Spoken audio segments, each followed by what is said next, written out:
great pleasure to be here today on this very important occasion which marks the opening ceremony of the Lake Chad Basin Directors of Military Intelligence Conference 2018.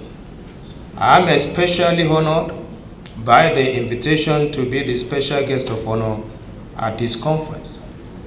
It is noteworthy that this conference is not the first of its kind, but one in a series aimed at building strong partnership to improve security and support efforts towards addressing issues of concern, particularly in the Lake Chad Basin. The Lake Chad and its active basin constitute an important freshwater resource shared by Cameroon, Niger, Nigeria, Chad, and Central African Republic.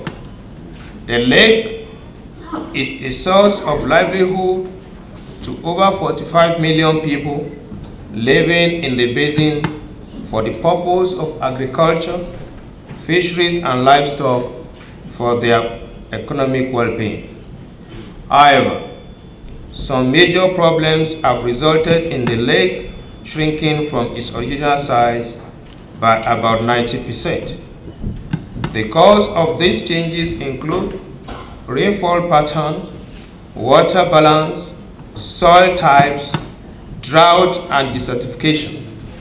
Others are environmental degradation, population growth, and poverty level of the 5 countries of the basin. It is important to state that the problem of the basin is hinged on climatic changes in the Sahel, among others. In the past 30 years, there has been considerable fall in the water level, resulting in decline in vegetation. This situation has increased the vulnerability of the region, especially with increased population and migration to greener areas, which has put pressure on resources where they are available. This development has its consequences on the Lake Chad Basin. The growing tension between farmers, pastoralists, fishermen, and various ethnic groups are cases in point. Violent extremism in the region has served to aggravate the security situation in the region. This situation has occasioned widespread insecurity, which had necessitated the intervention of security forces in countries in the region. It is on this note that I consider the agenda of this year's conference, which is improving security operations and intelligence activities in the Lake Chad Basin region, as very timely and apt. This is on the premise that future threats linked to climate change would continue, especially in the Lake Chad Basin region.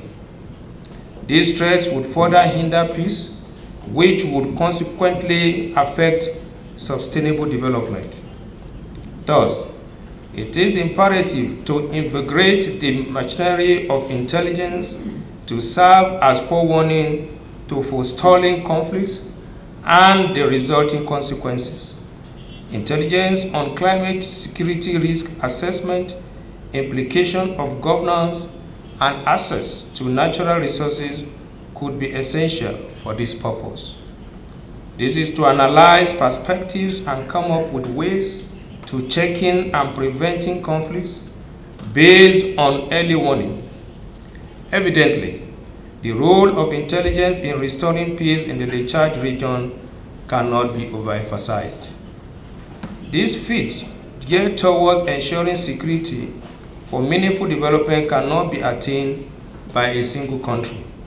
As such, there will be the need for exchange of information, intelligence, and close cooperation between affected countries, sub-regional and regional organizations.